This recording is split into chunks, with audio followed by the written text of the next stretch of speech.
Alright, what you're looking at here is the Achilles Wiremac wire binding machine. This particular unit that you're looking at is a 3-to-1 pitch. It is also available in a 2-to-1 pitch model. Pitch basically means, 3-to-1 pitch means it punches 3 holes per inch, and 2-to-1 means it punches 2 holes per inch. And just to give you a better idea as to what that looks like, this is a 3-to-1 pitch wire binding element, and this is a 2-to-1 pitch wire binding element. And you'll notice that the 3-to-1 pitch has the loops closer together, whereas the 2-to-1 pitch is spaced farther apart. The 2-to-1 pitch does give you the option to bind up to 1 1/4 inch stack of paper, whereas the 3-to-1 pitch lets you go up to 9/16 inch of paper. This particular unit will do up to 9/16 inch. So the 2-to-1 pitch can bind more paper. However, the 3-to-1 pitch has the holes closer together, and many people prefer the tighter look. So it really just depends on your preference and how many sheets of paper you need to bind. Now, out of the box, this machine is very easy to set up.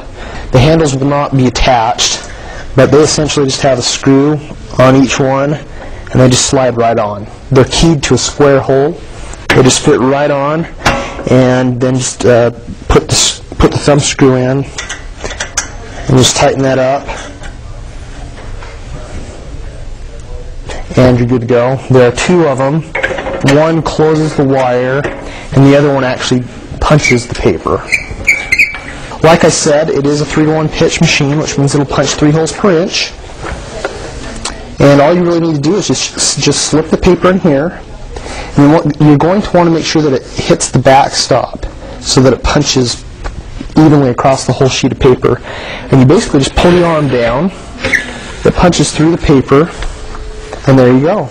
Now, for some reason, the paper is a little bit bigger than 11 inch, a little bit smaller, you're doing a note card or legal size paper, and you do end up with a half hole, you can disengage any of these dies here. There are a total of 40 punching dies, and I'll just show you an example of what that looks like.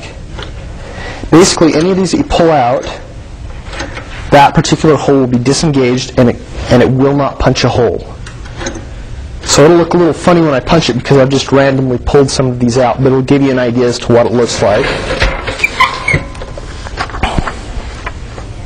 And basically everywhere where I pulled out the disengaging die, the hole did not punch. If you don't have the paper fully flush against the back of the back plate here, and if it's just a little crooked, now that may be what you're looking at. A crooked bound document, that won't look good, and the wire binding element won't be able to go through those holes anyway. It'll fall right back out. Now, after you've been punching documents for a while, there is a catch tray in here that will catch the punched paper. And it does take a lot to fill that up, but if you've been doing a lot of books, just simply pull it out. It does completely remove from the machine, and you can just take that over to a garbage can and empty it out, much like you would with a 3-hole punch. And then it just slips right back into here, and you just push it in all the way, and you're pretty much ready to go. Another nice thing about the Wiremac is it does have an adjustable margin depth. And the green means it is punching pretty close to the edge of the paper. Red means it's punching far into the paper. And we've been punching with the green, so it's almost right to the edge of the paper. And now that I've got it on red, I'll show you just how big a difference there is. Now, if you're not entirely certain as to where you need that margin depth, it's a good idea to start off with green, which is not punching very far, because that's the way most documents are bound. This particular binding machine does have an indicator that will let you know what you need to set that on. And if you push down here, this is spring-loaded, and it has some sandpaper right here to keep things held in place. Basically, just take your stack of paper that you're going to bind, stick it into there, and let it just sit down. Now, over on the side, let me turn this around for you. There's actually a color chart there that will tell you what you should have your margin depth set to. Right now, and it may be hard to see with the camera, but it is actually pointing at 1/4 inch, which means I have a 1/4 inch stack of paper. It also means I need to use a 1/4 inch binding element, and it's on the green still, so that means I need to leave the margin depth on the green. Now, if I were doing, say, 5/16 inch, I'd need to set it onto the orange, and if I were doing 9/16 inch, it would recommend putting that on the gray. So that's kind of helpful. It also has a guide up on top of the machine here to kind of let you know what kind of what the diameter is on the binding element that you'll be using. Many times the box may be unmarked, and you don't really know what you're pulling out of there. And if you're not entirely sure how big the binding element is, you can actually take your binding element and hold it right up to this chart here. And I can see, and hopefully you can too, that this is a 1/4 inch binding element. It fits on there perfectly. And it'll basically show you anything from 3/16 all the way up to 9/16 for the 3-to-1 pitch.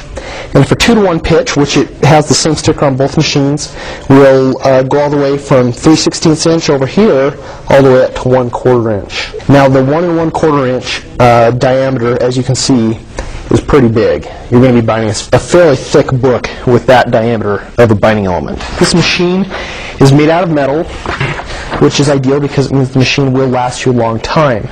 Whereas many of the entry-level wire binding machines tend to wear out more quickly, and going with this machine from the get-go will last you a long time versus having to go through several entry-level machines to get the same lifespan. Essentially, with wire binding, you punch the holes, you put the element through the holes, and then you close it back here.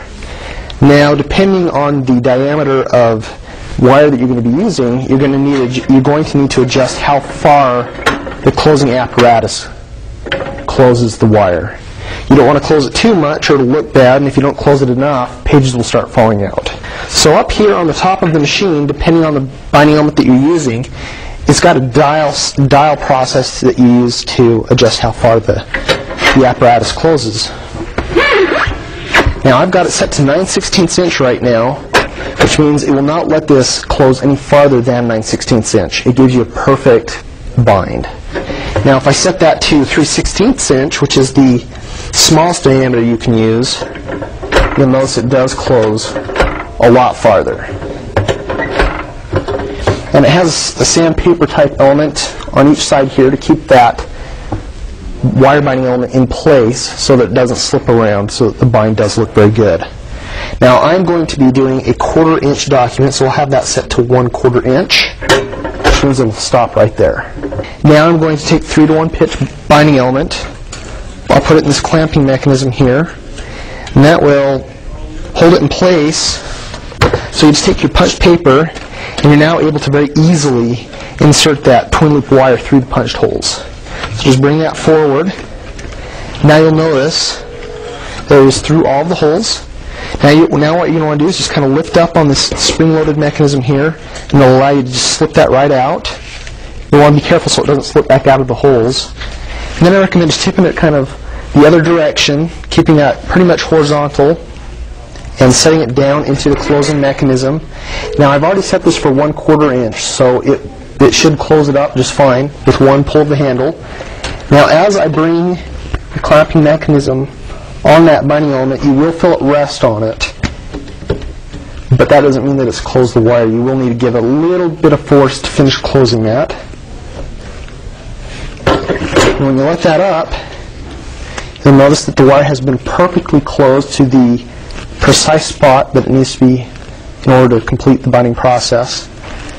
And you can see that seam at the moment where the wire actually closed and kind of met up.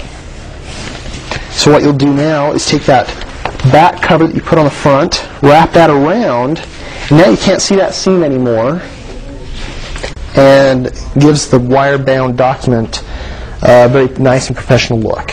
So if you're looking for an alternative to a copy shop or a print shop, and you'd like to create your own booklets and reports in-house, the Wiremac 3-to-1 is definitely an ideal solution to all of your wire binding needs.